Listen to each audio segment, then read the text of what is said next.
पिछले 11 घंटों से मोल्डो में भारत और चीन के मिलिट्री कमांडर्स की मीटिंग जारी है। भारत पहले से दो टूक साफ कह चुका है कि चीनी सेना को पीछे हटना ही होगा। वैसे चीन के पास और कोई ऑप्शन भी नहीं है, क्योंकि एलएसी पर तो अब रफाल आ चुका है, जिसका असर एलएसी से लेकर बीजिंग तक नजर आने लगा है।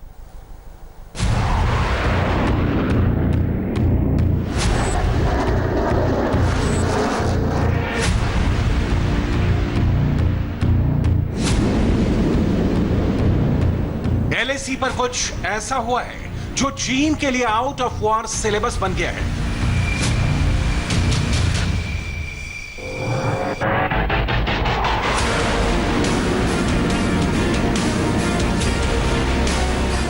अब तक सुखोई 30 MKI, MiG-29 जैसे फाइटर जेट्स ही चीन के सिरदर्द बने हुए थे, लेकिन इस बार एलएसी के आसमान पर हिंदुस्तान का बाहुबली राफेल नजर आया। 10 सितंबर को अंबाला एयरबेस से एक के बाद एक 5 राफेल ने उड़ान भरी। यह फ्लाइट 900 किलोमीटर दूर एलएसी के लिए थी, जहां पर भारत चीन की सेनाएं आमने सामने हैं।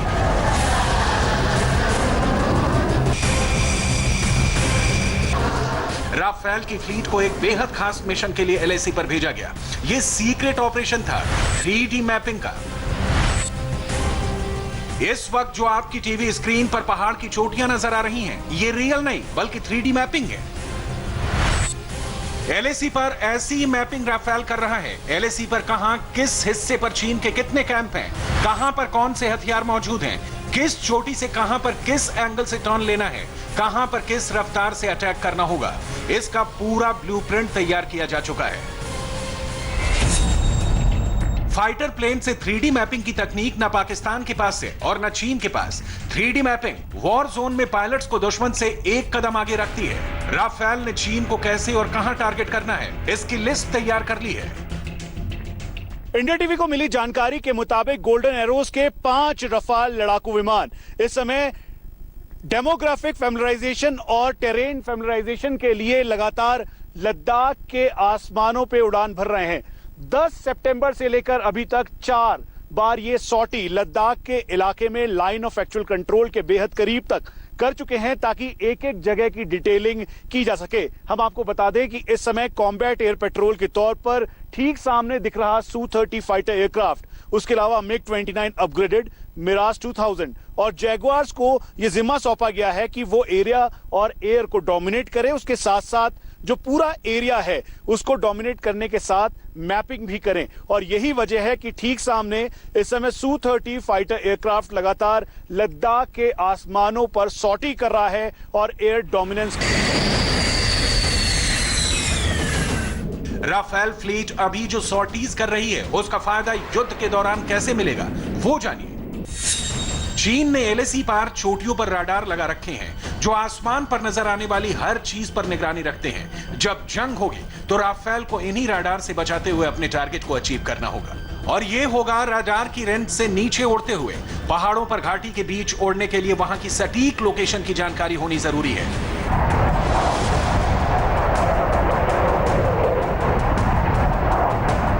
इसके लिए 3D मैपिंग की गई, जैसे ड्राइव करते हुए जीपीएस मैप आपको बता देगा कि अब बाएं मुड़ना है। ऐसे ही राफेल में फीड हो चुका है किस चोटी पर किस रफ्तार से टर्न लेना होगा। अभी तक कहा जा रहा था राफेल तुरंत किसी जंग का हिस्सा नहीं बनेगा, कुछ वक्त लगेगा, लेकिन एलएसी पर राफेल की गश्त ने यह साफ कर दिया है कि इमरजेंसी में राफेल युद्ध को लीड भी कर सकता है। राफेल का खौफ एलएसी पार नजर भी आने लगा है। आपको जानकर हैरानी होगी कि राफेल एलएसी पर सॉर्टीज कर रहा था और इसकी खबर तक चीन को नहीं लगी।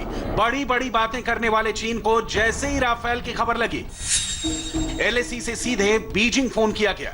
जिनपिंग के ऑफिस में राफेल की जानकारी दी गई और इसके बाद ग्लोबल टाइम्स ने एक के बाद एक 2 वीडियो अपलोड किए, जिसमें दिखाया जा रहा है कि कैसे तिब्बत में चाइनीज फौज रात के अंधेरे में सरफेस टू एयर अटैक के ड्रिल कर रही है।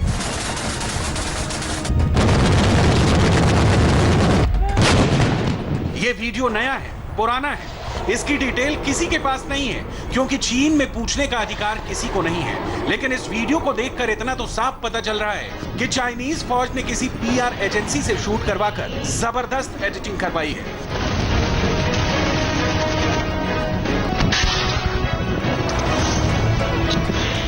सबसे खास बात, इस वीडियो को राफेल की वजह से ही वायरल किया गया है। डर क्या होता है इसका अंदाजा आप इस वीडियो को देखकर लगा सकते हैं, जिसे अब से थोड़ी देर पहले ही ग्लोबल टाइम्स ने पोस्ट किया है।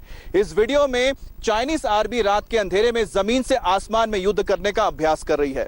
दरअसल जब से रफाल ने लद्दाख के इलाके में सॉर्टीज करनी शुरू की है, एलएसी के पार चीन के बेस में खलबली मच गई है। पहले से ही इंडियन आर्मी की जमीन पर तैनाती को देखकर पीएलए बैकफुट पर है और अब दहाड़ है रफाल की। 1962 के युद्ध में भारत ने इंडियन एयरफोर्स का इस्तेमाल नहीं किया था, जिसे बहुत बड़ी गलती मानी गई थी। लेकिन इस बार अगर लड़ाई होती है तो सबसे पहले इंडियन एयरफोर्स हमला करेगा और उसे लीड करेगा रफाल। 1962 युद्ध में सिर्फ थल सेना ने लड़ा था, ना एयरफोर्स को आक्रमण का ऑर्डर मिला था, ना ही नेवी के जरिए हिंद महासागर में चीन की सप्लाई लाइन रोकी गई थी। लेकिन ये 2020 है, इस बार चीन को हर तरफ से जवाब दिया जाएगा। चीन को राफेल से इतना डर क्यों लग रहा है, क्यों राफेल को गेम चेंजर माना जा रहा है, वो समझिए। ये है लंबी दूरी की meteor air to air missile. इसकी रेंज है 150 किलोमीटर, यानी राफेल 150 किलोमीटर दूर से किसी भी चीन के प्लेन को मार गिराएगा,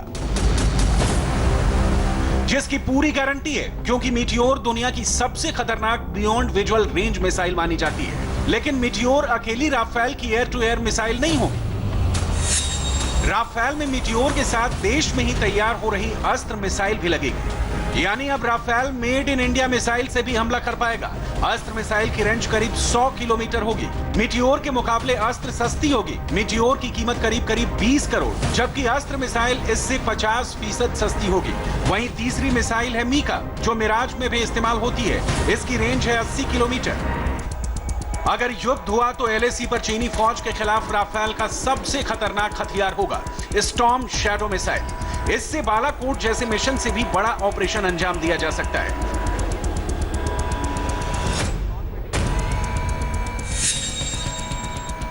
स्टॉर्म शैडो क्रूज मिसाइल की रेंज 550 किलोमीटर है, और अगर राफेल इसे सिर्फ भारत की सरहद के अंदर ही उड़ते हुए लॉन्च करेगा तो वो पूरे पाकिस्तान को कवर करेगी।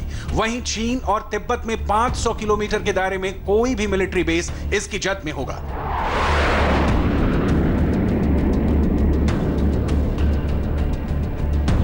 यानी राफेल की जद में चीन के काशगर और होतान एयरबेस भी होंगे। राफेल 4.5 पीढ़ी का फाइटर जेट है, जिसके मुकाबले में दक्षिण एशिया में कोई भी प्लेन नहीं है।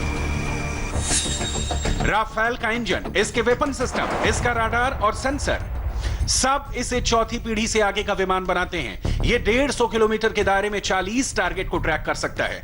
राफेल